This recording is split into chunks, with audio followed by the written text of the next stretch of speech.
لي صدري ويسر لي أمري واحلل عقدة من لساني يفقهوا قولي. الحمد لله المبدئ المعيد الغني الحميد ذي اللطف الواسع والعقاب الشديد من هداه فهو سعيد السديد ومن أضله فهو البعيد الطريد يعلم ما ظهر وما بطن وما خفي وما علن. والصلاة والسلام على أشرف الأنبياء خاتم النبيين سيد المرسلين شفيع المذنبين سيد الأولين والآخرين سيدنا وحبيبنا نبينا وكريمنا ومولانا محمد صلى الله عليه وسلم عبده ورسوله بالهدى ودين الحق أرسله. أما بعد فأعوذ بالله من الشيطان الرجيم. بسم الله الرحمن الرحيم. وكذلك نقص عليك من أنباء ما قد سبق. آمنت بالله صدق الله العظيم. ببركة إن الله وملائكته يصلون على النبي يا أيها الذين آمنوا صلوا عليه وسلموا تسليما. اللهم صل على سيدنا ومولانا محمد وبارك وسلم صلاة وسلام عليك يا سيدي يا رسول اللہ. اللہ کی حمد و ثنا نبی محترم صلی اللہ علیہ وسلم کی بارگاہ مقدسہ میں انتہائی محبت و عقیدت سے درود و سلام پیش کرنے کے بعد تمام تعریف اللہ وحدہ لا شریک کے لیے ہے. جتنے میرے احباب یہاں بیٹھے ہیں، نوجوان، اسکول، کالج، یونیورسٹیوں کے بچے اور مدارس کے بچے، میرے کسان دوست، میرے مزدور بھائی اور جتنے اہل ایمان بیٹھے ہیں، اپنی توجہ کو جمع کر لیجئے. میں اور آپ دین کے ایک اہم ترین مسئلے کو سمجھنے کے لیے جا رہے ہیں. بالخصوص جو یوتھ ہماری بیٹھی ہے، جو نوجوان بیٹھے ہیں، میں اسکول کے بچوں سے، کالج کے بچوں سے، یونیورسٹی اور مدارس کے بچوں سے مخاطب ہوں اور اپنے کسان دوستوں سے، اپنے مزدور بھائیوں سے، بڑے بزرگوں سے. سب سے پہلے تو اللہ رب العالمین جل وعلا کا فضل و کرم ہے کہ ہم شاہ ثانی قدس سرہ العزیز اور جملہ اکابر سلسلہ عالیہ نقشبندیہ مجددیہ علی پور شریف دامت فیوضہم ورضی اللہ مجمعین کے عرس پاک میں حاضر ہیں. اور اس کا صحرا، اس علمی فیضان کا صحرا حضور پیر طریقت رہبر شریعت حضرت قبلہ سیدی سید ظفر اقبال شاہ صاحب عابد اطال اللہ عمرہ کو جاتا ہے کہ آپ کی شخصیت چرخ طریقت و مجددیت پر ایک نیر اعظم سے کم نہیں ہے، کہ جس میں جذبہ عقیدہ اہل سنت کے تحفظ اور اسلام کے ضروری مسائل سے عوام اہل سنت کو، نوجوانوں کو، بچوں کو، یوتھ کو اور اہل اسلام کو دین کے بنیادی تقاضوں کے ساتھ، جس پر ہماری آخرت اور اللہ کی رضا اور رسول کی رضا رکھی ہوئی ہے، موقوف ہے. آپ ہر عرس میں کئی جید علماء کرام کو متعدد مختلف اہم ترین ٹاپکس دے کر اس کا پابند کرتے ہیں کہ آنے والی قوم کو، نوجوانوں، بچوں کو، بزرگوں کو، پردوں میں ماؤں، بیٹیوں، بہنوں کو اس اہم ترین بات سے واقف کرایا جائے. میں اپنی گفتگو کو آگے بڑھانے سے پہلے پیر صاحب قبلہ کے لیے دعا کرتا ہوں اللہ آپ کو صحت و سلامتی عطا فرمائے اور آپ کا علمی اور روحانی فیضان چرخ مجددیت و طریقت و اہل سنت پر تا دیر قائم و دائم فرمائے. آپ کی شہزادگان کو اللہ صحت دے، سلامتی دے اور اس چمن کو اللہ رب العالمین جل وعلا اسی طرح آباد و شاداب رکھے. میرے دوستوں کو گفتگو شروع کرنے سے پہلے میں یہ بتا دوں آپ کو کہ ایک اہم ترین موضوع جس طرح کی بھی اعلان کیا، عقیدہ ختم نبوت، اس پر میں چند ضروری باتیں کرنا چاہوں گا آپ سے. اور اس گفتگو کے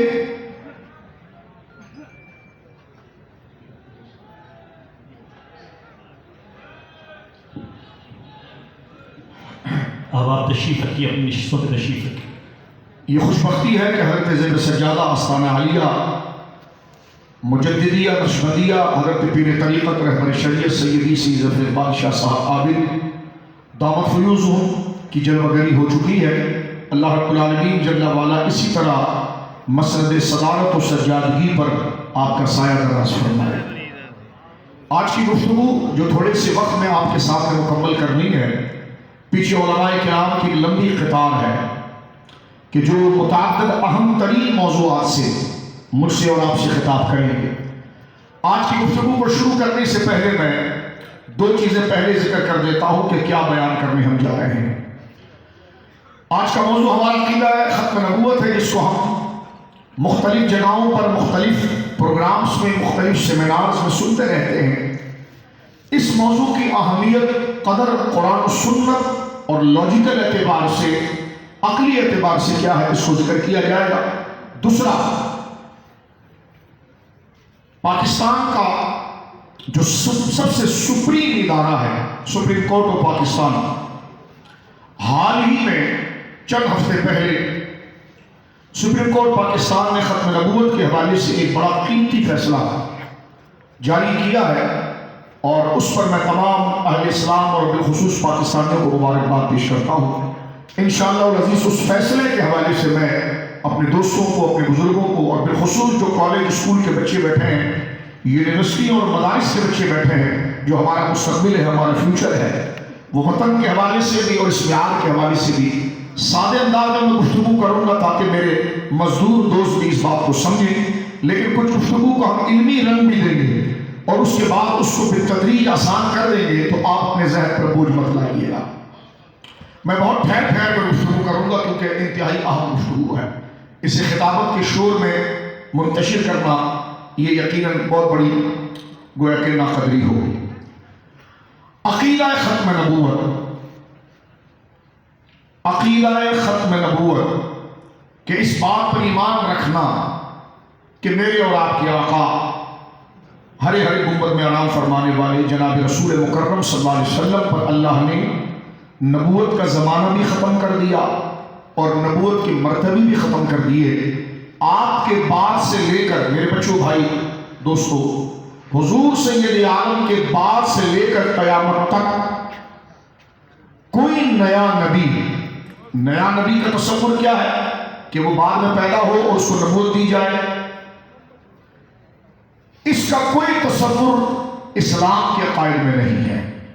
یعنی حضور سید عالم کے اعلان نبوت اور رسالت کرنے کے بعد اب قیامت ہی آنی ہے، کوئی نیا نبی نہیں آنا ہے۔ اللہ نے اپنے بندوں کی ہدایت کے لیے اور اپنے پیغام کو ڈیلیور کرنے کے لیے میسنجرز، انبیاء کے جو سلسلے کو شروع کیا تھا، اس عالم رنگ و بو کے اندر سیدنا آدم سے اس کا تتمہ، اس کا خاتمہ، اس کا مرتبے اور زمانے کے اعتبار سے خاتمہ جناب رسول اللہ پر کر دیا گیا۔ اور آپ علیہ السلام کے بعد یوں سمجھ لیجئے کہ قیامت میں آنا ہے لیکن کسی نئے نبی نے نہیں آنا ہے۔ یہ عقیدہ ختم نبوت کے حوالے سے ایک سمپل کانسیپٹ ہے۔ اب میں آگے بڑھ جانا چاہتا ہوں۔ اگر میرا کوئی مزدور دوست، کوئی طالب علم، کوئی اسٹوڈنٹ، میرا بھائی آستانے پاک پر حاضر ہو کر اتنے اہم موضوع کو سنتے ہوئے سوال کرے کہ مولانا صاحب یہ بتائیے کہ عقیدہ ختم نبوت کی اسلام میں کیا حیثیت ہے، میں سوال و جواب میں آج تقریر کروں گا تاکہ یہ موضوع آپ کے دماغوں تک اتر سکے، اور پھر کہوں گا کچھ علمی باتیں آئیں گی لیکن آگے چل کر ہم اس کو آسان کر دیں گے۔ اپنے چہرے سے خوف کا اظہار مت کیجیے گا۔ پہلا سوال کہ مولانا صاحب عقیدہ ختم نبوت کی اسلام میں کیا حیثیت ہے؟ جواب، یہ ضروریات دین میں سے ہے۔ سوال، مولانا صاحب لفظ بڑا مشکل بول دیا آپ نے، ضروریات دین، یہ ہمیں سمجھ میں نہیں آیا۔ ضروریات دین اسلام کی کن باتوں کو کہا جاتا ہے؟ جواب، قرآن، سنت، اجماع امت سے اسلام کے مسائل، اسلام کی باتیں، اسلام کا پیغام جو تین طریقوں سے ہم تک پہنچے۔ اسلام کا پیغام یا اسلام کی کوئی بات ہم تک پہنچنے میں تین سورسوں سے، تین ماخذ ہوں: قرآن کی محکم آیات، حضور سید عالم کی احادیث و سنت، اور 14 صدیوں کے امت کا اجماع۔ اگر اسلام کی کوئی بات، کوئی احکام، کوئی مسئلہ قرآن سے، قرآن کی محکم آیت سے، سنت رسول مکرم اور احادیث سے اور اجماع امت سے، اجماع امت سے مراد کہ دور صحابہ سے لے کر آج تک امت نے وہی بات کی ہے، اس کے خلاف کوئی بات نہیں.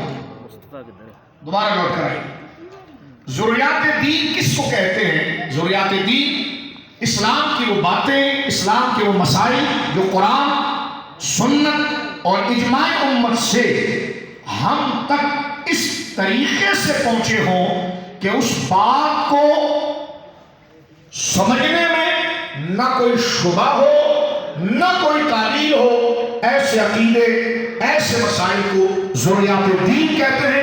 مولانا صاحب اس کی اگزامپل کیا ہے؟ میں نے کہا جیسے خدا کا ہونا اور ایک ہونا. اب دیکھو میں سامنے، اللہ ہے اور ایک ہے، کہاں سے پتا چلا؟ قرآن مجید سے. کہاں سے پتا چلا؟ حضور کی حدیث سے. قل هو اللہ احد، یہ احد کا معنی کیا ہے؟ کہ اللہ ایک ایسا ہے جس کا کوئی شریک نہیں. یہ معنی ہمیں کہاں سے سمجھ میں آیا؟ امت کے اجماعی شکل سے، قرآن و سنت سے. تو لہذا قرآن، سنت اور اجماع سے توجہ، جو مسئلہ ہمیں پہنچے ان تین سورس سے، اور وہ اتنا واضح، کلیئر ہو کہ اس میں کوئی شبہ، ڈاؤٹ نہ ہو، ایسے مسئلے کو ضروریات دین کہتے ہیں. اس کو قبول کیے بغیر بندہ مسلمان نہیں ہوتا. ان میں جیسے خدا کا ایک ہونا، ایسے ہی حضور سید عالم کا آخری نبی ہونا. میں پھر پیچھے آتا ہوں تاریخ کو سمجھنے تاکہ ادھر ہی گھوم کر آپ کے بچوں کے ذہن میں آئے. پہلا سوال میرے بچوں بھائیو آپ کی طرف سے ہماری طرف یہ آیا کہ عقیدہ ختم نبوت کی اسلام میں کیا حیثیت ہے. ٹھیک ہے، ٹھیک ہے جی، ہم مسلمان یہ بات جاننی چاہیے. جواب میں نے دیا آپ کو کہ ضروریات دین میں سے. سوال ضروریات دین کیا ہوتا ہے؟ ضروریات دین کی ایسی اہم باتیں کہ جو جس کے سورس آف نالج اور انفارمیشن تین طریقے سے ہو: قرآن، سنت، احادیث اور اجماع صحابہ سے. اور وہ بات جو ہم تک پہنچی ہے وہ اتنی کلیئر ہو کہ اس میں کوئی ڈاؤٹ نہ ہو، شبہ نہ ہو. کیونکہ ڈاؤٹ اور شبہ ہوگا تو اس کی تعبیر کرنی پڑے گی، اس کو کسی اور معنی کی طرف پھیرنا پڑے گا. لیکن قرآن، سنت اور اجماع سے ہم تک جو بات پہنچی اور اتنی کلیئر کٹ پہنچی کہ اس میں کوئی ڈاؤٹ نہیں ہے، ایسے عقیدے کو ضروریات دین کہتے ہیں. جیسے فار ایگزامپل، جیسے خدا کا ہونا، ایک ہونا، اسی درجے میں رسول اللہ کا رسول ہونا اور آخری ہونا. میں پھر پیچھے آتا ہوں. مولانا یہ آپ نے کیوں بات کی کہ شک کا نہ ہونا، ڈاؤٹ کا نہ ہونا، کیا مطلب ہے؟ میں نے کہا دیکھیں، قرآن کی کچھ آیات ایسی ہے جس کو ہم سمجھ نہیں سکتے ہیں. وہ قرآن کی آیات اور اس کا جو معنی ہے اس پر ہمارا ایمان بھی ہے، لیکن معنی ہمیں پتہ نہیں اس کا. جیسے الف لام میم، کوئی معنی کر سکتا ہے اس کا؟ بولیے. کاف ہا یا عین صاد، کوئی اس کا معنی کر سکتا ہے؟ بولیے. حامیم عین سین قاف. میں بچوں سے مخاطب ہوں، اپنی یوتھ سے. کوئی اس کا معنی کر سکتا ہے؟ نہیں کر سکتا. ہاں ہے تو مولانا صاحب، ہے تو قرآن. میں نے کہا بیٹا معنی کیا ہوگا؟ کہ اس کا معنی تو کوئی کر ہی نہیں سکتا، اس کا معنی تو اللہ جانتا ہے اور اس کا رسول جانتا ہے.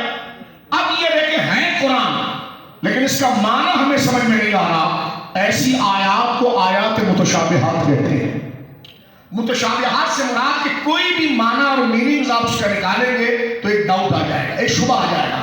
آپ اس کو متعین کریں گے، جو دوسرا معنی کریں گے تو پھر ایک شبہ آ جائے گا، پھر دوسرا معنی کریں گے تو ایک شبہ آ جائے گا. تو قرآن کی بعض آیتوں میں معنی کے اعتبار سے شبہ پایا جاتا ہے ہماری عقلوں کے مطابق. لیکن ہم یہ کہتے ہیں مولا جس طرح الف لام میم کا، اس لفظ کا قرآن ہونا ہم ایمان لاتے ہیں، تو اس کا جو حقیقی معنی جو تو جانتا ہے، تیرے حبیب جانتے ہیں، ہم اس پر ایمان لاتے ہیں. یہ قرآن کا کون سا حصہ ہے؟ متشابہ. اور ایک قرآن کی آیت ہے محکم. محکم ان آیات کو کہتے ہیں کہ جس طرح اس کے الفاظ کلیئر کٹ ہم پڑھ لیتے ہیں تو اس کا معنی بھی سمپل توجہ کرنے سمجھ میں آ جاتا ہے. جیسے قل اللہ احد، کہو اللہ ایک ہے. اس میں کون سی الف لام میم میں تو آپ کو توجہ کرنی پڑتی تھی کہ الف کا کیا معنی ہوگا، میم کا کیا معنی ہوگا، لام کا کیا معنی ہوگا. لیکن قل اللہ احد اس معنی کرنے میں آپ کو کوئی پریشانی نہیں ہے. آپ کہیے خدا ایک ہے، تو ہمیشہ یاد رکھیے عقیدہ جو ہے جس کو ماننا ضروری ہے وہ آیات متشابہات سے نہیں آتا، آیات محکمات سے آتا ہے۔ پھر پیچھے آئیے، ڈاؤٹ کیا تھا؟ اس لیے کہ محکم آیات میں ڈاؤٹ نہیں ہوتا، محکم آیات میں مزید علمی دنیا تک نہیں لے جاتا، ڈاؤٹ نہیں ہوتا۔ مختصر پیچھے آئیے کہ عقیدہ ختم نبوت پر میں اور آپ کیوں اتنے جذباتی ہو جاتے ہیں؟ امت حضور کے آخری نبی ہونے کو اتنی مضبوطی سے، اتنی سنجیدگی سے کیوں لیتی ہے؟ تو میرا سوال ہوگا، مجھے یہ بتاؤ کہ تم خدا کو ایک ہونا اتنا سنجیدگی میں کیوں لیتے ہو؟ میں اگر یہ سوال کروں، بچے واضح ہے جو اسکول کے بچے بیٹھے ہیں، کالج یونیورسٹیوں کے مدرسوں میں ان سے مخاطب ہوں، مطلوب بھائی سے میں پوچھتا ہوں، اگر یہ سوال ہو کہ عقیدہ ختم نبوت کے لیے کہ حضور آخری نبی ہے اور حضور کے بعد، توجہ میرے موضوع کی طرف رکھنا، حضور آخری نبی ہے اور حضور کے بعد کوئی نیا نبی نہیں آئے گا، اس پر امت کا ایک عام آدمی بھی جان دینے کے لیے تیار ہو جاتا ہے، لیکن اس سے خلاف بات نہیں سنتا۔ تو کسی نے پوچھا کہ امت حضور کے آخری نبی ہونے پر اتنی جذباتی کیوں ہوتی ہے؟ میں نے کہا مجھے یہ بتاؤ، اللہ کے آخری نبی، اللہ رب العالمین کے ایک ہونے اور لا شریک ہونے پر تو جذباتی کیوں ہوتا ہے؟ اس نے کہا جی یہ تو ضروری عقیدہ ہے، اللہ کو ماننا اور ایک ماننا، اور اگر اللہ کو ایک نہ مانے تو میں مسلمان کیسے؟ میں نے کہا اسی درجے میں حضور کو رسول ماننا اور آخری نہ ماننا ایسے ہی ہے جیسے اس نے خدا کو مانا ہی نہیں ہے۔ تیسرے مرحلے میں اس کو آسان کرتے ہیں، مولانا صاحب مجھے ایک سوال کھڑا ہو کرنا، میں نے بھی سوال کر کہ آپ کیا بات کر رہے ہیں؟ خدا کا ایک ہونا جیسے ماننا ضروری ہے، ایسے حضور کا آخری ماننا ضروری ہے، یہ دونوں باتیں کیسے ہو سکتی ہیں؟ سوال، کنفیوژن آ سکتی ہے۔ عقیدہ ختم نبوت بہت ضروری ہے، میں نے آگے پھر آپ کو سپریم کورٹ کا فیصلہ پڑھنا ہے، ذرا توجہ کریں۔ مولانا صاحب یہ کیسے ہو سکتا ہے کہ خدا کو ایک مانے اسی درجے میں حضور کو آخری مانے؟ میں نے کہا اچھا بیٹے تجھے کنفیوژن یہ ہو رہی ہے کہ اللہ رب العالمین کی ذات معبود کی ہے اور حضور سید عالم صلی اللہ علیہ وسلم کی ذات اس کی خلق اور سید الخلق کی ہے، تو ذات کے فرق کی وجہ سے کنفیوز ہو رہا ہے۔ میں نے کہا اچھا مجھے یہ بتا، تو ذرا مجھے ایمان مفسر پڑھ کے سنا کہ جن تمام عقیدوں کو مانے بغیر بندہ مسلمان نہیں ہوتا۔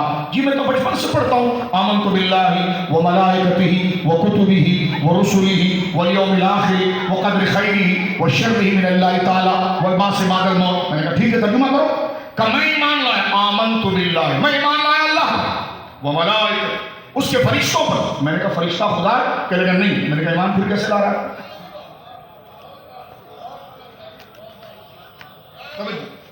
آمنت باللہ و ملائکتہ و کتبہ، میں ساری کتابوں پر ایمان لایا۔ کہ کتابیں خدا ہے معاذ اللہ؟ نہیں، تو پھر ایمان کیسے لا رہا ہے؟ ورسولہ، میں اس کے سارے رسولوں پر ایمان لایا۔ تو رسول خدا ہوتا ہے معاذ اللہ؟ نہیں، تو پھر ایمان کیوں لایا؟ تو دیکھ گنوانے میں یہ ذات میں فرق رکھتے ہیں، قبولیت میں ایک ہے، جیسا ماننا خدا کو ہے اسی عقیدے سے ماننا فرشتوں کو ہے، اسی عقیدے سے اسی درجے میں ماننا نبیوں کو ہے، کتابوں کو ہے۔ کیوں؟ اس لیے یہ کیوں مولانا صاحب؟ میں نے کہا اچھا مجھے جلدی سے بتا، مسئلہ اتنی کلیئر کر کے آگے چلے، مجھے یہ بتا پیارے کہ خدا ہے اور ایک ہے، تجھے کیسے پتا چلا؟ مسئلہ یہی نپٹا ہے، گلی یہی مکالمے ہیں۔ میں نے کہا مجھے یہ بتا کہ خدا ہے اور ایک ہے، یہ کیسے پتا چلا؟ اس نے کہا وہ تو قرآن کی واضح آیتوں سے پتا چلا۔ میں نے کہا بس اسی سورس سے نبی کا آخری ہونا پتا چلا۔ آپ سمجھ گئے کتنا قیمتی موضوع ہے یہ؟ اب میں اس کو ذرا اور آسان کر دوں، چوتھے درجے کے اندر یہ نہ کہنا کہ آستانہ علی علی پور شریف حاضر ہوا تھا اور حضور پیر طریقت سید السادات سید ظفر اقبال شاہ صاحب کی خدمت میں آیا تھا، موضوع سمجھ میں نہ آیا۔ میں نے کہا اٹھنے جب تک نہیں دوں گا جب تک بات سمجھ میں نہ آئے گی، اس لیے کہ یہ تیری سستی کا قصور ہوگا۔ یہ موضوع تو وہ ہے کہ اگر ننھے کاکے کو بھی بتا دیا جائے تو یہ علم کے مسئلے وہ سمجھ سکتا ہے۔ میرے بھائی جاگ، عقیدہ ختم نبوت کو نعرہ جس جذبے سے لگاتا ہے، دلائل اور مفہوم بھی اسی درجے سے یاد ہے۔ آپ یہاں سے اٹھ کر جائیں، میں آپ کی توجہ چاہتا ہوں۔ دیکھیں جو نبی کا کلمہ پڑھنے والا ہوتا ہے وہ نبی کے دین کا چوکیدار، محافظ اور مبلغ ہوتا ہے۔ اب یہ الگ مسئلہ ہے کہ اس کی داڑھی نہیں ہے لیکن وہ رکھے، لیکن پھر بھی مبلغ ہے۔ توجہ ہے، کیونکہ نبی کا کلمہ پڑھا ہے. اگر وہ عالم نہیں ہے، علم پڑھے اپنے ضروریات کے اعتبار سے فرض ہو، لیکن کچھ نہیں آتا، پھر بھی وہ دین کا مبلغ ہے کیونکہ اس نے نبی کا کلمہ پڑھ لیا ہے. وہ نبی پاک کی عزت اور اسلام کے اس قلعے کا محافظ ہے. میں آگے بڑھنا چاہتا ہوں نوجوانوں، خاص میری توجہ آپ پر ہے. مجھے بتاؤ یہاں سے اٹھ کر جانے کے بعد کل سیالکوٹ میں، گجرانوالہ میں، گجرات میں، یا آپ کا جو بھی علاقہ ہے، آپ سے کوئی پوچھے یار تم رات کو عقیدہ ختم نبوت پر علی پور شریف میں بات کر رہے تھے، یہ عقیدہ ختم نبوت کیا ہوتا ہے؟ تو اس کے آگے صرف نعرہ لگاؤ اور بات نہ سمجھا پاؤ تو اپنے آپ کو معاف کر پاؤ گے؟ اس لیے کہ سونے کی پہچان اگر آپ کو نہیں ہوگی تو کوئی بھی جعلی چیز آپ کو بیچ جائے گا. مرزائیت اور قادیانیت کی پھیلنے کی وجہ یہ ہے کہ مسلمان اس عقیدے کو سنجیدگی سے سمجھتا کیوں نہیں ہے. کہتے نہیں ہم تو خاتم النبی مانتے. میں نے کہا یہ جملہ تو مرزا بھی کہتا ہے، قادیانی بھی یہ بات کہہ رہا ہے کہ ہم خاتم النبی مانتے، لیکن تجھے اس کی چوری سمجھنی پڑے گی کہ وہ کیا کہہ رہا ہے، کس معنی میں مان رہا ہے. تو لہٰذا اس لیے میں نے، وقت مختصر ہے، اب آپ تھوڑی ذمہ داری نبھائیں، تھوڑی میں. ہم نے اس کو اوپر سے شروع کیا، عقیدہ ختم نبوت ضروریات دین میں سے ہے. اس کی مثالیں ہم نے آپ کے سامنے پیش کی، اور یہ سادے انداز میں سمجھ لو جیسے خدا کو ایک ماننا لازم ہے. خدا کی قسم ایسے ہی حضور کو آخری نہیں مانا گیا. اس میں 50-50 کوئی نہیں. اگر آپ 100% بولو تو سانچے پہ سانچا بٹھا کر یہ ایک ہی عقیدہ ہے. یہ ذات فرق ہے ایمان میں نہیں. مثلا غور کرو، جیسے میں نے آپ کے سامنے بات کر دی کہ تجھے کیسے پتا چلا کہ اللہ ایک ہے، تو آپ یہ کہیں گے قرآن کی آیات میں آیا، تو میں نے کہا وہی آیات میں آیا حضور آخری. جب تک تیرے دماغ میں یہ علمی نقطہ نہیں بیٹھے گا تو اس کا محافظ نہیں بنتا ہے. نعرہ لگانا سعادت ہے اور ہم لگائیں گے، لیکن اس کے پیچھے آنے والا مفہوم کہ کھڑے ہو کر نعرے کی اہمیت اور اس عقیدے کو بھی سمجھا سکے. کہیں پر اگر کسان ہے تو کھیت میں کسی کو سمجھا سکے، مزدور ہے تو کارخانے میں سمجھا سکے، اسٹوڈنٹ ہے تو کالج، یونیورسٹیوں، مسجدوں، اپنے اسکولوں میں بتا سکے کہ عقیدہ ختم نبوت کی امپورٹنٹ کیا ہے، اس کی اہمیت کیا ہے. 5ویں دلیل میں آئیے پڑھتے ہیں پاک کے صدقے. آپ کے علاقے میں ایک بندہ آیا، توجہ میں مثال دے دیتا ہوں پھر قرآن کی آیت. آپ کے علاقے میں ایک بندہ آیا اور وہ بندہ یہ کہتا ہے میں مسلمان ہوں. سیالکوٹ میں آیا، علی پور شریف میں آیا، ناروال میں آیا، جہاں پر آیا، اور وہ کہہ رہا ہے میں مسلمان ہوں، میرا نام عبداللہ ہے. تو آپ اس کو کافر کہیں گے؟ بولو نا یار. ایمان دیکھو، یہ میں اس لیے کہہ رہا ہوں کہ مومن کو مومن کہنا ضروریات دین میں سے. جو مومن کو مومن نہ کہے وہ خود مومن نہیں رہے گا، اور کافر کو کافر کہنا ضروریات دین میں سے. اگر اس کی تکفیر نہیں کرے گا تو خود اسلام سے نکلے گا، کیونکہ یہ مسئلہ ضروریات دین میں سے ہے. اب میں آگے بڑھنا چاہتا ہوں اس کو سمجھانے کے لیے، اور یہ مقدمہ میری تقریر آپ سنیں گے تو پھر سپریم کورٹ کا فیصلہ آپ کو سمجھ میں آئے گا. میں تو سمجھو آپ کے علاقے میں ایک بندہ ہے، گلی گلی پھرے.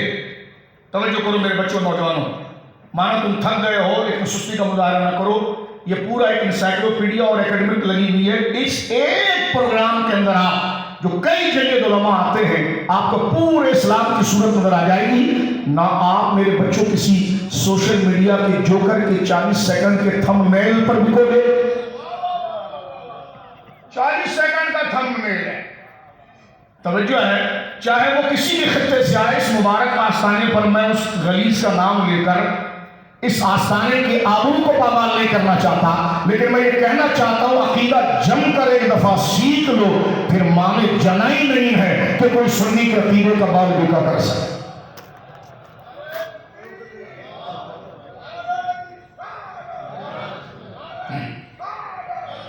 وقت تیزی سے گزر رہا ہے، وقت تیزی سے گزر رہا ہے. میں ایک مثال کی طرف آ رہا ہوں. آپ کے گاؤں، آپ کے خطے، آپ کی کھیت، آپ کے اسکول، آپ کے کالج، آپ کی یونیورسٹی میں کوئی بندہ آیا اور کہنے کا میں مسلمان ہوں، میرا نام عبداللہ ہے، لیکن میں اللہ کو نہیں مانتا. توجہ ہے؟ دیکھو تمہارے لیے میں اتنی گراسوں پر آ رہا ہوں، تو اب مجھے تقریر کہیں اور موضوع پر کرنی ہے، لیکن وہ نصوص، وہ آیات، وہ علمی بحث کو میں تمہاری عقلوں کے مطابق سادہ کر رہا ہوں. ذرا توجہ کرو. تمہارے علاقے میں کوئی شخص آیا، گاؤں میں آیا، کہنے کہ میں مسلمان ہوں، میرا نام عبداللہ ہے. دیکھو میرا نام عبداللہ ہے، باپ کا نام عبداللطیف ہے، مسلمان ہو رہے نام، اور میں مسلمان ہوں لیکن خدا کو نہیں مانتا. معاذ اللہ، تو آپ اس کو مومن مانیں گے؟ ہاں بھائی، کوئی کہے گا لو جناب برا کہے گا، کتنے جذباتی ہے وہ اپنے منہ سے. غامدی صاحب کا فلسفہ یہ ہے کہ جو اپنے منہ سے اپنے آپ کو مسلمان کہے، توجہ ہے، تو آپ اس کو کون ہوتے ہیں کافر کہنے والے؟ میں نے کہا وہ منہ سے مسلمان کہہ رہا ہے لیکن خدا کا انکار کر رہا ہے. تو وہ مسلمان ہوا کب تھا کہ ہم اس کو مسلمان مانیں؟ تو توجہ کیجیے، آپ کے علاقے میں کوئی شخص آ کر یہ کہے کہ میں مسلمان ہوں لیکن اللہ کو نہیں مانتا معاذ اللہ، یا خدا کو ایک نہیں مانتا، وہ مسلمان ہوگا؟ اسی طرح کوئی اپنے آپ کو مسلمان کہے، محمدی احمدی جو بھی کہلوائے مسلمانوں کی نسبت کے ساتھ، اور وہ کہے کہ میں رسول کو مانتا ہوں لیکن آخری نہیں مانتا، وہ بھی ایسے ہی دار اسلام سے خارج ہے جس نے زبانی جمع خرچ کر کے خود کو مسلمان کہا لیکن خدا کے ہونے کا انکار کیا. کہتے آپ یہاں پر بیٹھ کر فتوے کی مشین چلا رہے ہیں. میں نے کہا جج سے پوچھو آپ یہاں پر بیٹھ کر لوگوں کو مروا رہے ہیں، ہر ایک کو پھانسی دے رہے ہیں؟ اس نے کہا جو ایویڈنس میرے سامنے ویسی فیصلہ کروں. نہیں سمجھے؟ کسی کو آپ کہہ رہے اس کو کوڑے لگاؤ، کسی کو کہہ رہے 3 سال کی سزا دو، کسی کو کہہ رہے جناب اس کو پھانسی چڑھاؤ، کسی کو کہہ رہے سے جرمانہ دو. لوگ کہے گا جج صاحب آپ تو اتنے اچھی گفتگو کرتے ہیں، اتنے اچھے آدمی ہیں، یہ آپ نے کیا ظلم کا ڈنڈا چلایا ہوا ہے، آپ کو کسی پر رحم نہیں آتا؟ اور کہنے لگے جناب میں کسی پر جو بیٹھا ہوا ہوں فیصلہ کرنے کے لیے، میرے سامنے جیسے دلائل آئیں گے، حقائق آئیں گے، فیصلہ کروں گا. علماء دین کے قاضی اور حاکم ہیں، ان کے سامنے دلائل مثبت قطعی جس درجے پر آئیں گے وہ کسی کو کافر نہیں بناتے. کافر بندہ معاذ اللہ خود بنتا ہے، وہ شریعت کے حکم کو جاری کرتے ہیں. جاوید غامدی صاحب بڑے آج کل چیمپئن ہیں، وہ یہ بات کرتے ہیں، میں ان کا نام اس لیے لیتا ہوں کہ وہ مڈل مین ہے قادیانیوں کے، اور سہولت کا ہے، ہم مسئلے کو گراتے ہیں. میری بات اگر کسی کو غصے میں لگ رہی ہے تو میں نے بات ابھی مکمل نہیں کی ہے، اور میں اتنے ذمہ دار آستانے پر بیٹھ کر جھوٹے الزام بھی نہیں لگا رہا. غور کیجیے، غامدی صاحب یہ کہتے ہیں مڈل مین بن کے، ایک بندہ جب اپنے منہ سے اپنے آپ کو مسلمان کہہ رہا ہے تو آپ اس کو غیر مسلم کیسے کہہ سکتے ہیں؟ میں نے کہا کسی کا بندہ قتل ہو گیا، خدا نہ کرے، سیشن کورٹ سے، ہائی کورٹ سے سپریم کورٹ میں پہنچ گئے. اب سپریم کورٹ کا جج یہ کہہ رہا ہے کہ میں اس کو بری کر رہا ہوں، جبکہ ایف آئی آر موجود ہے، ایم ایل او موجود ہے، گواہ موجود ہے، قتل کی ساری تحقیقات ہو گئی ہے، مائکرو رپورٹ موجود ہے، سب موجود ہے. جو مقتول اور ورثاء کا وکیل ہے وہ کہہ رہا ہے کہ صاحب کیا کر رہے ہیں آپ نے اس کو کیوں بری کیا، یہ تو قاتل ہے. لیکن وہ اپنے منہ سے تو اپنے آپ کو قاتل نہیں کہہ رہا، اپنے منہ سے تو اپنے آپ کو قاتل نہیں کہہ رہا. آپ کہیں گے جناب آپ کو منہ سے کہلوانے کے لیے بٹھایا، یہاں پر یہ پوری فائل یہاں پر گواہ اور ایویڈنس کی موجود ہے، اس کی روشنی میں آپ نے فیصلہ کرنا ہے. تو لہذا اگر کوئی شخص خود کو مسلمان زبان سے 10 دفعہ کہے، ہم کوئی نہیں معاذ اللہ کہ کسی مسلمان کے لیے غلط بات کریں یا اس کو کافر کہیں، لیکن اگر وہ کھڑے ہو کر یہ کہے کہ ہوں تو مسلمان لیکن خدا کو نہیں مانتا، معاذ اللہ ہوں تو مسلمان لیکن خدا کو ایک نہیں مانتا، تو اس وقت اس کو مسلمان نہ سمجھنا میرے مسلمان ہونے کی دلیل ہے. تو جس طرح خود کو مسلمان کہلانا کافی نہیں، دین کے ضروری عقیدے کے ساتھ خود کو مسلمان کہا جائے گا اور مانا جائے گا، جس میں خدا کو ایک ماننے کے ساتھ ساتھ حضور کو آخری نبی ماننا ہے.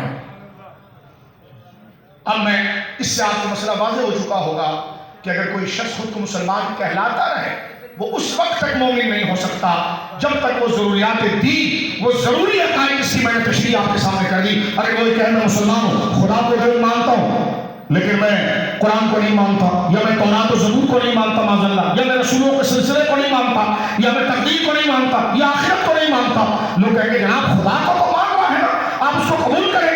ہم نے کہا یہ ایمان ہے، یہ گنوانے میں الگ الگ ہے، قبول میں ایک ہی ہے. یہ مسئلہ عقیدہ ختم نبوت کا میرے دوستو. چھٹا سوال میں آگے کرنا چاہتا ہوں. 6-8 گھنٹے کے جو کورس ہوتے ختم نبوت، اس کا لباب 1 گھنٹے کے اندر آپ کے سامنے رکھ رہا ہوں. مولانا صاحب یہ بتائیے کہ قرآن کریم کی کتنی آیات حضور کے آخر نبی ہونے کو بیان کرتی ہے؟ جواب 100 آیات. کتنی جی؟ قرآن کریم کی 100 آیات مبارکہ اس بات کو ذکر کرتی ہے کہ جناب رسول کریم صلی اللہ علیہ وسلم اللہ کے آخری نبی ہے اور آپ کے بعد کوئی نیا نبی نہیں آئے گا. اور 200 کے قریب احادیث اور سیدنا صدیق سے لے کر آج تک ہر مسلمان گناہگار سے گناہگار ہو، اسے ڈھنگ سے کوئی مسئلہ پتا نہ ہو، لیکن یہ مسئلے تو دوست کو پتا ہوں گے کہ خدا ایک ہے اور اس کا کوئی شریک نہیں، اور میرے نبی کے بعد کوئی نیا نبی نہیں آئے گا۔ یہ بات تو ہر خاص و عام میرے دوست و بزرگوں جانتا ہے۔ اب میں آپ کے سامنے 100 آیات تو نہیں پڑھ سکتا، گریجولی میں آپ کے سامنے قانون پڑھ گیا، عقیدہ پڑھ گیا، عقیدے کی توضیح پڑھ گیا۔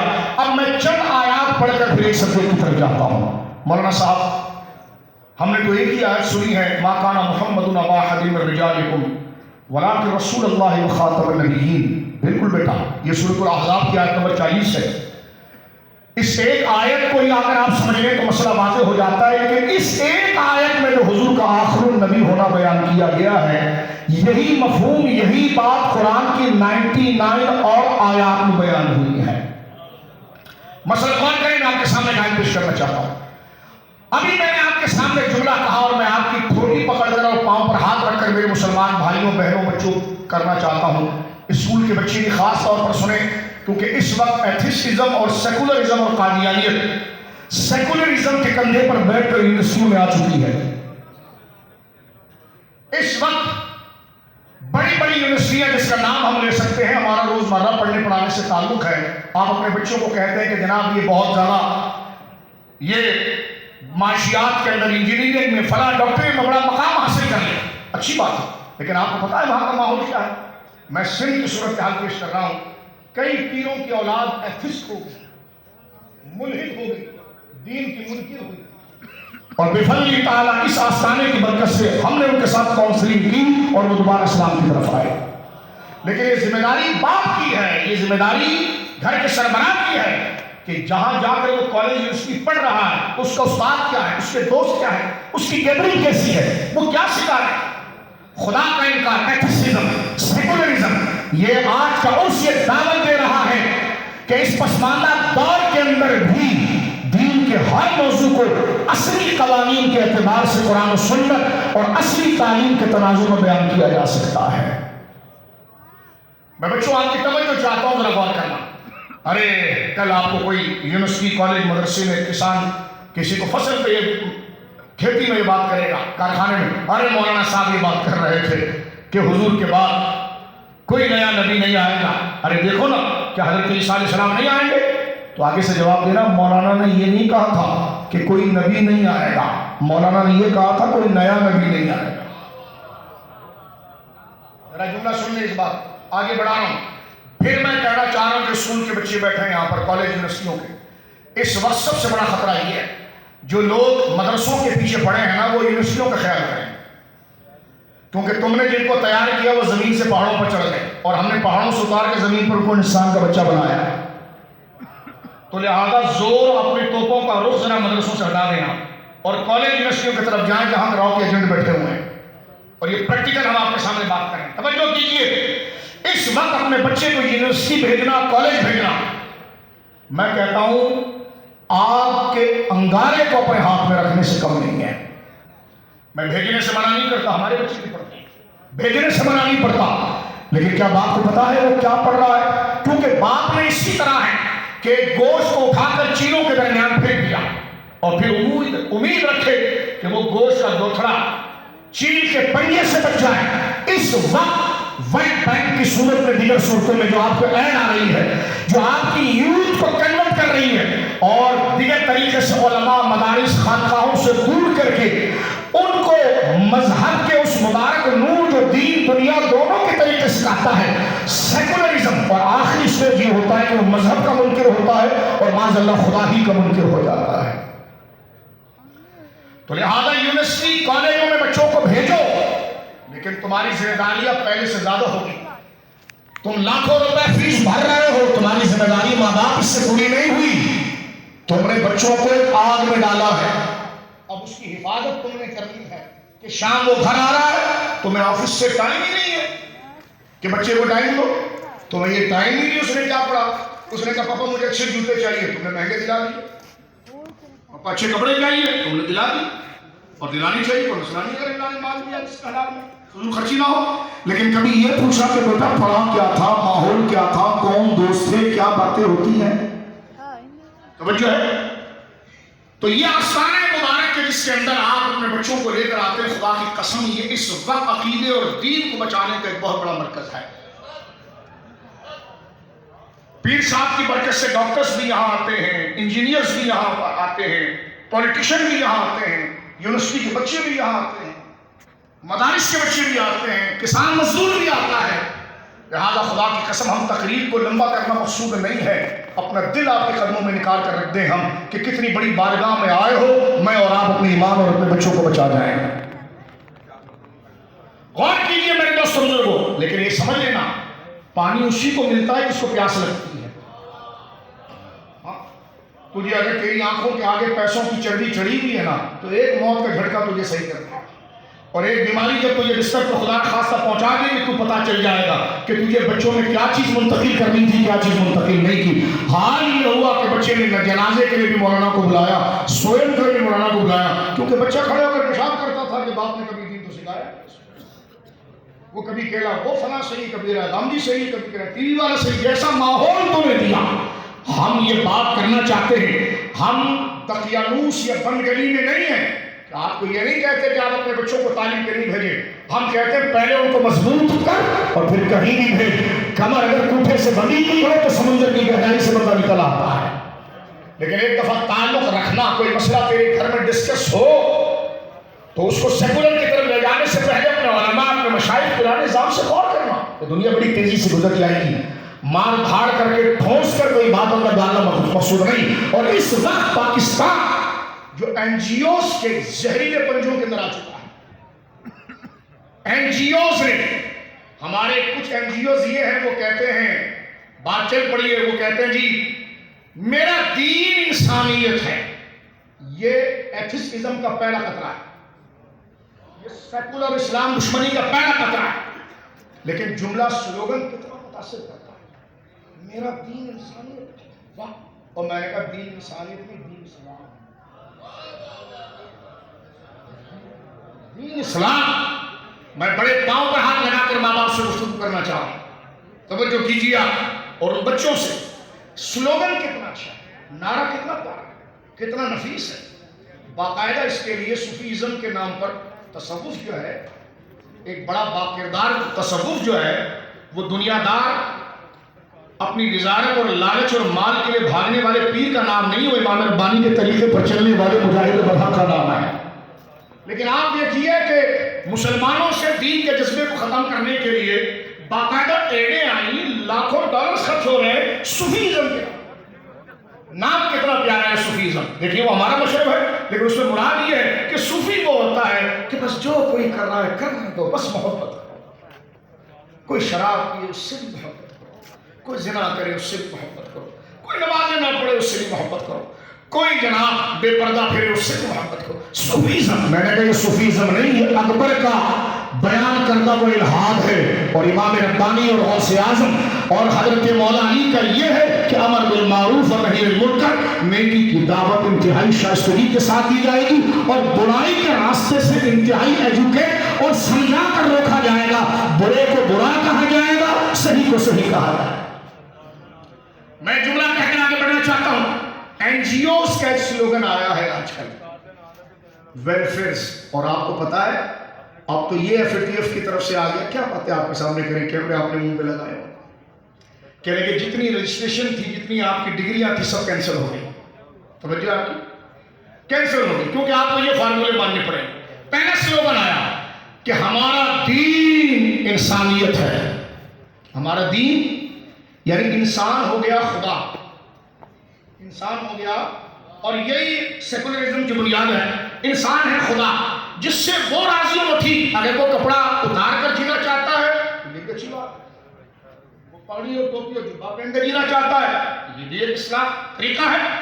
میرا دین انسانیت ہے یہ کفریہ نعرہ ہے، میرا دین انسانیت نہیں، میرا دین اسلام ہے، کیونکہ الیوم اکملت لکم دینکم واتممت علیکم نعمتی وردیت لکم الاسلام دینا۔ خدا کہتا ہے میں اپنے بندوں کے لیے جس دین، نظام اور دستور کو چاہتا ہوں وہ اسلام ہے، وہ محمد رسول اللہ کی تعلیمات ہے، وہ محمد رسول اللہ کی۔ اب میں پوچھنا چاہتا ہوں ذرا توجہ کرو، این جی اوز کو آپ زکوٰۃ دیتے ہیں، ٹیکسٹائل والے، فیکٹریز والے، کارخانے والے، عام اچھی بات ہے، دینا چاہیے غریبوں کی مدد کے لیے، لیکن آپ دیتے ہیں، زکوٰۃ دیتے ہیں، صدقات دیتے ہیں، تو یہ زکوٰۃ کس کے کہنے پر دے رہے ہیں؟ اللہ کے کہنے پر۔ دینے کا مقصد کیا ہے؟ اس سے ثواب ملے گا۔ میں نے کہا جس رب کی رضا کے لیے دے رہے ہو، اس رب نے تو دین انسان کو، دین انسانیت کو نہیں، اسلام کو بنایا تھا، دین اسلام کو بنایا تھا۔ اب یہ کہ دین انسانیت ہے، اس کا مطلب یہ ہے کہ آپ اپنی شناخت کو چھوڑ دیجیے۔ ایک اور سلوگن ہے، میں صرف اشارہ کر کے آگے بڑھنا چاہتا ہوں، میرا موضوع یہ نہیں جو آج کل سازش ہو رہی ہے، انٹرفیتھ ڈائیلاگ۔ یہ گورنمنٹ کی سطح پر بڑا چکمکاتا ہوا موضوع ہے۔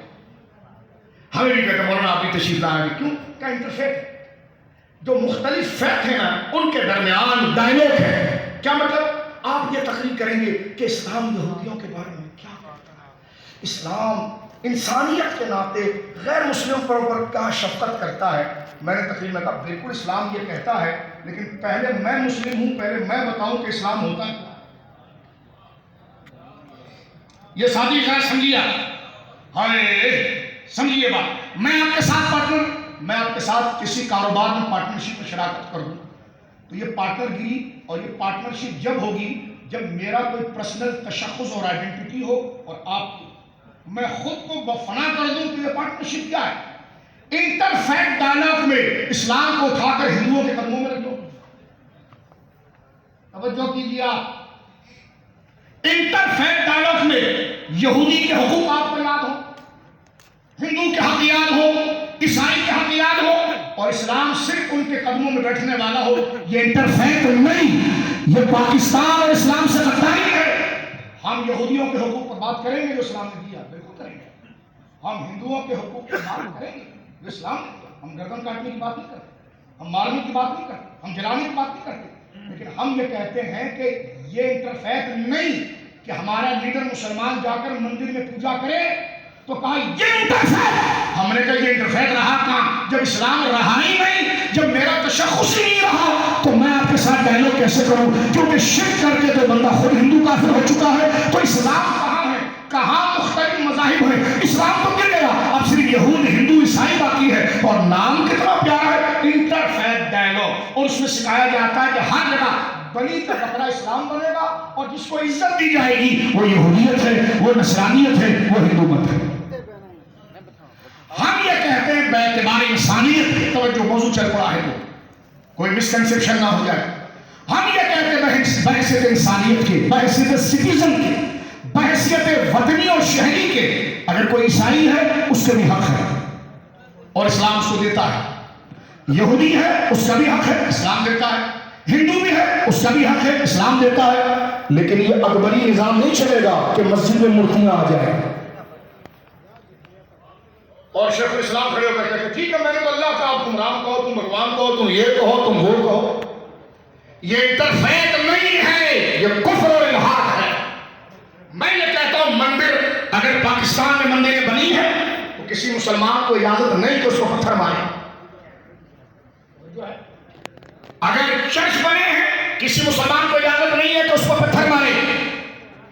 اگر مندر ہے تو کسی مسلمان کو اجازت نہیں کہ وہ اس کو پتھر مارے، لیکن یہ بھی اجازت نہیں کہ وہ اپنی مسجد کو مندر میں کنورٹ کر دے، وہ اپنی مسجد کو کرسچن میں کنورٹ کر دے اور کہے کہ میں نے تو ادارہ بنایا اس لیے تھا کہ مسلمان بھی آئے اور کرسچن بھی آئے۔ میں نے کہا انٹرفیتھ نہیں، یہ لعنت ہے، اس لیے کہ اس کو انٹرفیتھ نہیں کہا جاتا۔ اسلام کو اگر کفر کے قدموں میں لے کر ڈالا جائے تو یہ کیسا اشتراک ہے، یہ کیسی بیٹھک ہے۔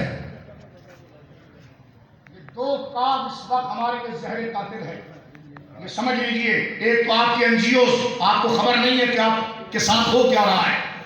یہ ورلڈ بینک ہمارے چچا کا بیٹا ہے جو 100 ارب 10 ارب 1 کروڑ ڈالر دے رہا ہے آپ کی۔ میرے دوست بزرگوں، ایک تو این جی اوز کا سلسلہ، اس کی سب اور حکومتی سطح پر انٹرفیتھ ڈائیلاگ، نام بہت اچھا ہے، ہم ڈائیلاگ کے لیے تیار ہیں۔ ہمارے صوبہ سندھ کا وزیر اعلیٰ ہندوؤں کو خوش کرنے کے لیے مندر میں جا کر پلیٹ لے کر پوجا کرنا۔ ہم نے اگر بات کی تو انتہا پسند ہے، میں نے کہا آپ سید ہے، مراد شاہ آپ کا نام ہے، آپ مسلمان ہی نہیں رہے، آپ کی تعظیم کیسے؟ ہم تو آپ سے ہمدردی کر رہے ہیں، آپ نے شرک کیا، یہ کوئی نظام ہمدردی نہیں ہے. ہمدردی یہ ہے کہ میں اپنے دائرے میں رہوں، آپ اپنے دائرے میں رہیں، ہندو اپنے دائرے میں، مسلمان اپنے دائرے میں. توحید کو قربان کر دینے کے بعد کیا ہے؟ یہ وہی ایک بڑی نظام تھا جس کے مقابلے میں حضرت امام ربانی نے آواز اٹھائی تھی. میرے دوستو، ختم نبوت کے ساتھ جو کھلواڑ ہو رہا ہے، یہ 10-12 قسم کے بھیڑیے اس کو لیڈ کر رہے ہیں. قادیانی جس طریقے سے آگے آ رہا ہے وہ تو بیک پر ہے، لیکن یہ سیکولرزم، یہ ایتھیسزم، یہ آپ کی این جی اوز اور یہ جو آپ کی فلمی دنیا کا پورا نظام ہے، یہ اس کے کانوے ہیں جس کے ذریعے یہ پیغام مسلمانوں میں انجیکٹ کیا جا رہا ہے. توجہ ہے آپ کی؟ میں ایک بات بڑے درد دل سے عرض کرنا چاہتا ہوں. بہت بڑا فورم ہے، اس لیے شوبیز کے لوگوں سے میں مخاطب ہوں. شوبیز کے اندر ایک خرابی جو آ رہی ہے وہ بھی کیونکہ ختم نبوت کے ساتھ اس کا لنک ہے. شوبیز سے مراد کیا؟ فلم اور ڈرامے جو کام کر رہے ہیں، گناہ کے مرتکب ہو رہے ہیں، لیکن ہے تو مسلمان. لیکن اس میں ذرا توجہ کیجئے گا میرے نوجوان جو بچے بیٹھے، آج کل ڈرامے کی سٹوریز جو ہمارے چینل بنا رہے ہیں، اکثر سٹوریز افیئرز کی ہیں، یعنی پیار و محبت کی، لڑکا لڑکی کی محبت کی. ٹھیک ہے، لڑکی سے متاثر ہوا، یہ ہوا، پیار ہوا، یہ ہوا، اس نے گھر بھی قربان کی. ایک یہ ہے ہمارے ڈراموں کے اندر. اور اس میں کیا ہیرو جس پر بہت بڑی عشق و معشوقی کی فلم تیار کی جا رہی ہے، وہ در پردہ یا تو سیکولر ہے، یا ایتھس ہے، یا قادیانی کا ایجنٹ ہے. میں اس کا نام لے سکتا ہوں. ہمارے نوجوان جب ڈرامہ دیکھتا ہے اس کی ایکٹنگ سے متاثر ہوتا ہے، اس کی سٹوری سے، اس کی لو سٹوری سے. بعد میں اس کو انسٹاگرام پر فالو کرتا ہے، بعد میں اس کو ٹویٹر پر فالو کرتا ہے. دیکھا اس میں ڈرامہ تھا، محبت انسپائر وہاں سے ہو گیا. اب انسٹاگرام پر وہ اس کو پکڑ کر قادیانی کی طرف لاتا ہے. حمزہ عباس اس کا نیو آپ انسٹاگرام کو دیکھ لیجیے. ہمارا قصور یہ کہ مولوی بول رہا ہے، مولوی بول رہا ہے. تمہیں جب اپنے گھر کی خود نعمتوں کی نہیں ہے تو کل قدموں میں ہمارا حشر ان کے قدموں میں ہونا ہے، ہمارا سر کا حشر جہاں ہونا ہے. ہم ان کی رضا کے لیے آپ کے سامنے بات کر رہے ہیں کہ سونا جنگل رات اندھیری چھائی بدلی کالی ہے، سونے والوں جاگتے رہیو چوروں کی رکھوالی ہے. ختم نبوت کانفرنس کر کے صرف آیات پڑھ کر اپنے سر سے بوجھ نہ اتاریں، گراؤنڈ تک آپ بات کریں، گراس روٹ تک آئے. آج اس فتنے کو کون ایگزسٹ کر رہا ہے؟ میرے دوستو، ٹائم بڑی تیزی سے گزر رہا ہے، میں بات کو سمیٹنے کی طرف جا رہا ہوں. عقیدہ ختم نبوت پر میں آپ کے سامنے عقیدہ میں نے ذکر کیا ہے. اب چند آیات آپ کی خدمت میں کرنا چاہتا ہوں، غور کیجیے. ایک تو آیت یہ ہے جو سورۃ الاحزاب میں ہم دیکھتے ہیں، وَلَٰكِن رَسُولَ اللَّهِ وَخَاتَمَ النَّبِيِّينَ، کہ یہ محمد صلی اللہ علیہ وسلم اللہ کے رسول ہیں اور اللہ کے آخری نبی ہیں. اللہ کے آخری. سوال یہاں سے چلا تھا کہ کل اسکول میں، کالج میں، یونیورسٹی میں، بازار میں، کھیت میں، کھلیان میں، کارخانے میں کوئی کہے مولانا بار بار کہہ رہے تھے حضور کے بعد کوئی نبی نہیں آئے گا، حضرت عیسیٰ تو آئیں گے. تو آپ آگے سے کہنا کان کھول کے سنا نہیں، وہ بار بار کہہ رہے تھے کوئی نیا نبی نہیں آئے کوئی. اور نیا نبی کا کانسیپٹ کیا ہے؟ حضور کے بعد پیدا ہوا ہو یا حضور کے اعلان نبوت کے بعد اس کو نبوت ملی ہو، وہ نیا ہو. اور یہ نہیں ہوگا. جناب رسول اللہ نے اپنی 2 انگلیاں اس طرح اٹھا کر فرمایا کہ بعثت انا والساعة کہاتین، میرے صحابہ میں اور قیامت، یہ میں ہوں اور یہ قیامت ہے. فرمایا میں اور قیامت اس طرح جڑے ہوئے ہیں، میرے بعد قیامت تو آئے گی لیکن میرے اور قیامت کے درمیان کوئی نیا نبی نہیں آئے. سنیے، اس سیالکوٹ نے بڑی قربانی دی ہے، اس پورے خطے ناروان، اس فتنے سے متعلق جس کا بھی میں ذکر کرنے جا رہا ہوں. میرے دوستوں بزرگوں ذرا توجہ کیجیے گا. اگر یہ کہنا کہ حضور کے بعد حضرت عیسیٰ آئیں گے تو میں نے کہا یہ کون سی بڑی بات ہو گئی؟ معراج کی رات میں تو 1,24,000 آئے تھے. بھائی معراج کی رات 1,24,000 آئے تو میں نے کہا مرزے پر دلیل پڑھنی ہے تو ایک سے کیوں پکڑ رہا ہے 1,24,000 سے؟ تو پتا چلا دھوکہ دے رہا ہے.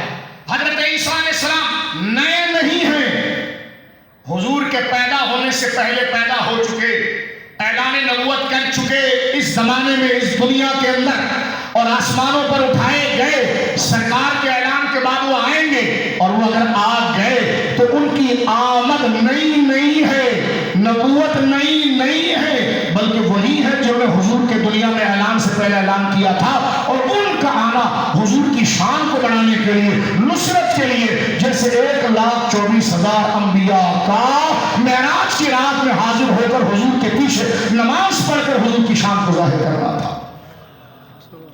توجہ ہے آپ کی؟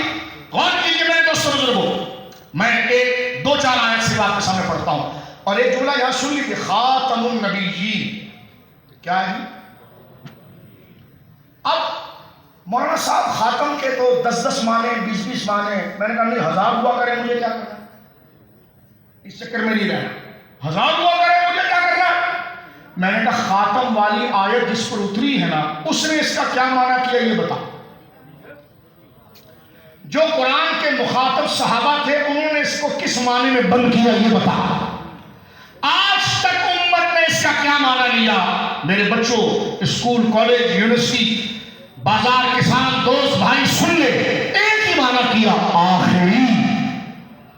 اور آخری کس کو کہتے ہیں؟ جس کے بعد اس میں کوئی نہیں ہوتا۔ توجہ ہے؟ میں نے ایک بندے سے کہا کہ یار تیرے بچے کتنے ہیں؟ اس نے کہا مولانا صاحب 4 ہیں۔ میں نے کہا ایک کو لیا، وہ لے آیا۔ میں نے کہا یہ آخری ہے؟ کہنے لگا نہیں یہ تو میرا سب سے پہلا ہے۔ تو میں نے کہا آخری کو لے کر آ۔ کہنے لگا اچھا میں نے سنا نہیں۔ دوبارہ گیا اور ایک کو لے آیا۔ میں نے کہا یہ کون سا ہے؟ کہا آخری۔ میں نے کہا اس کے بعد کون سا ہے؟ کہا مولانا کیسے مذاق کر رہے ہیں، جو آخری ہوتا ہے اس کے بعد کوئی نہیں۔ آخری کا معنی بجھ گئی، مسکرا بھی لیجئے، اور جو بات میں آپ کے لیے کرنا چاہ رہا ہوں اس کو سمجھ بھی لیجئے۔ بجھ گئی جس کے آگے سبھی مشعلیں، شمع وہ لے کر آیا ہمارا نبی۔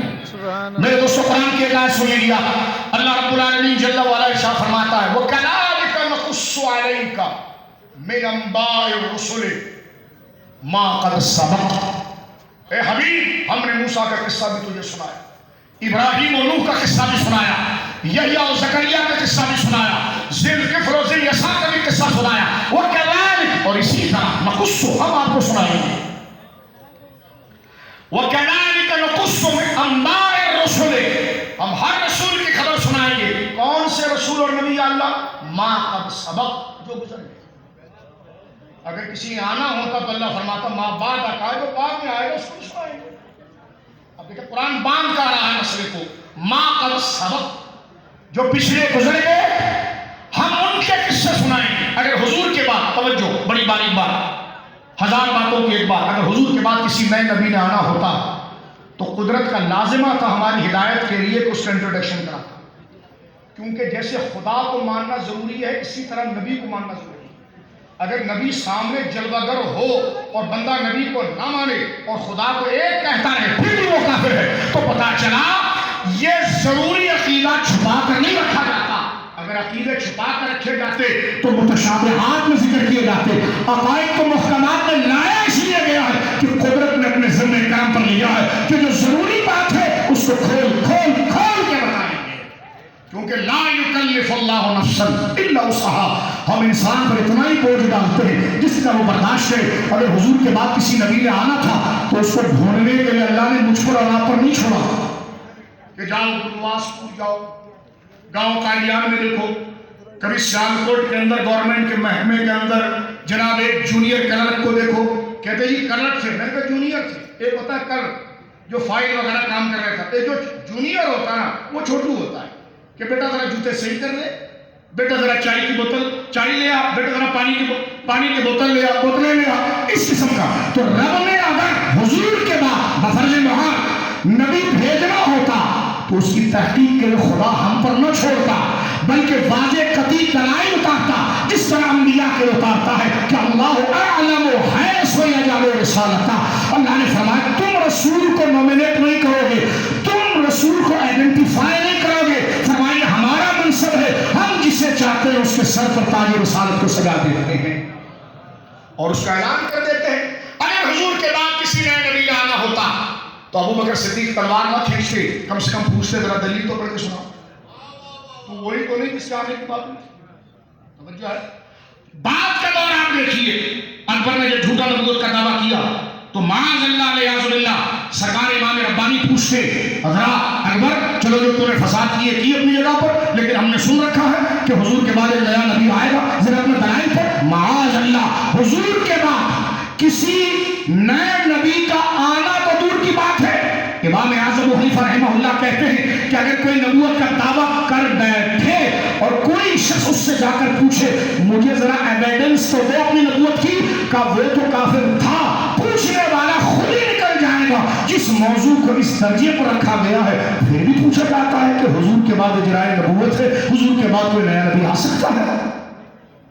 اور ایک جملہ میں مزید عرض کرنا چاہتا ہوں، تیزی میں گزر رہا ہے، نبی جب آتا ہے نا تو اس کی شکل مبارک بعد میں دیکھی جاتی ہے، اس کی کتاب بعد میں دیکھی جاتی ہے، اس کا اخلاق بعد میں دیکھا جاتا ہے، خاندان پہلے دیکھا جاتا ہے۔ یہ بنیاد ہے۔ امام راغب اصفہانی رحمہ اللہ نے ذریعہ فی مکارم احکام الشریعہ میں فرمایا نبی کی نبوت کی پہلی دلیل اس کا خاندان ہوتا ہے۔ جلدی جلدی سنیے، میں پھر سپریم کورٹ کو پڑھ رہا ہوں آپ کے سامنے۔ بخاری شریف کی حدیث ہے میرے دوستوں بزرگوں، بخاری شریف کا پہلا چیپٹر جو ہے وہ کتاب الوحی ہے، اور اس میں تقریباً 6-7 حدیثیں امام بخاری نے جمع کی ہیں۔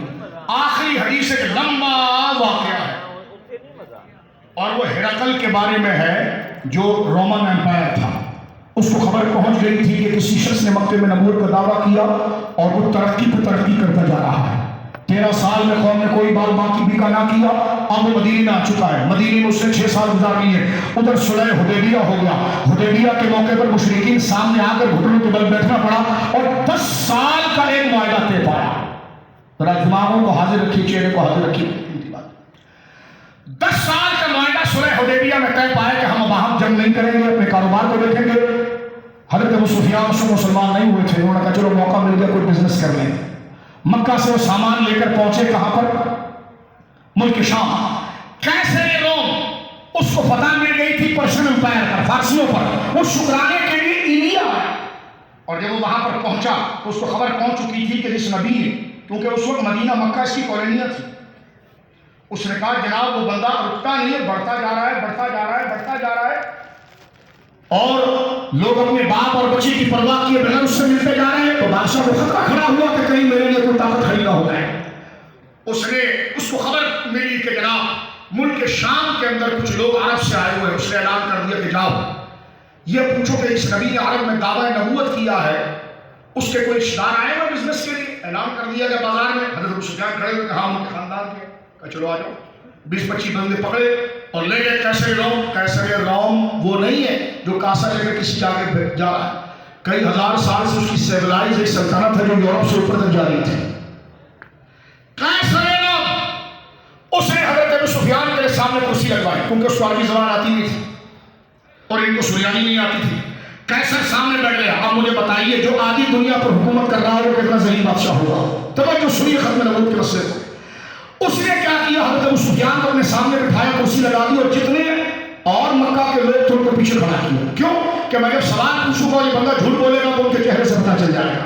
ایک ٹرانسلیٹر بھی اس کو بٹھا دیا اور سوالات پوچھ رہا تھا کہ پوچھو اس سے۔ پہلا سوال اس نے کیا پوچھا؟ وقت مختصر ہے، مجھے یہ بتاؤ کہ جو تمہارے علاقے میں جس شخص نے نبوت کا دعویٰ کیا ہے کیف نصبہ فیکم۔ اب بڑی قیمتی بات آ رہی ہے، ذرا توجہ کرنا۔ اس نے پوچھا یہ بتاؤ جس نے مکہ میں نبوت کا دعویٰ کیا پھر مدینے میں آ کر اس نے بدر میں فتح لے لی، احد میں فتح لے لی، بتاؤ اس کا خاندان کیسا ہے؟ کیف نصبہ فیکم؟ تو حضرت سفیان کہتے ہیں ہوا فینا ذو نسب، وہ ہم میں سب سے عزت والے خاندان میں ہے۔ آگے چل کر حدیث کا جملہ آتا ہے کہ ہرقل نے اس بات کو ایڈریس کیا، اس نے کہا کذالک اور رسل تبعث فی نسب قومها، بات انہیں ٹھیک کی ہے کہ ہمیشہ نبی جب آتا ہے تو اپنے علاقے کی قوم میں سب سے بزرگ خاندان میں آتا ہے۔ اب میرا جملہ سنیے، اگر حضور کے بعد کوئی نبی آنا ہوتا تو سیدوں میں آتا۔ میں آپ کو بتا رہا ہوں کیوں؟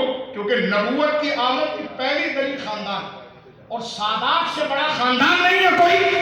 تو یہاں پر سنیے کہ حضور کے بعد کسی نبی نے آنا ہوتا تو سادات میں آتا، لیکن میں کہتا ہوں مولا کائنات سے لے کر آج تک اس مقدس دہلیز تک ان کے اولاد انجان میں ایک سید آپ کو نہیں ملے گا جس نے جھوٹا نبوت کا دعویٰ کیا۔ ایک سید نہیں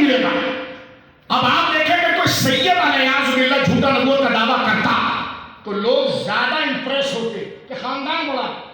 اب دعویٰ وہ کر رہا ہے، میں کسی کے ذات پر قبیلے پر بات نہیں کر رہا، صرف دلوانا چاہ رہا ہوں، بات کو ذکر کرنا مقصود ہے. اچھے خاندانوں میں برے پیدا ہو جاتے ہیں، برے میں بھی اچھے پیدا ہو جاتے ہیں. مرزا جو تھا وہ کشمیری تھا اور مغل خاندان سے تھا. ٹھیک ہے. اب آپ دیکھیے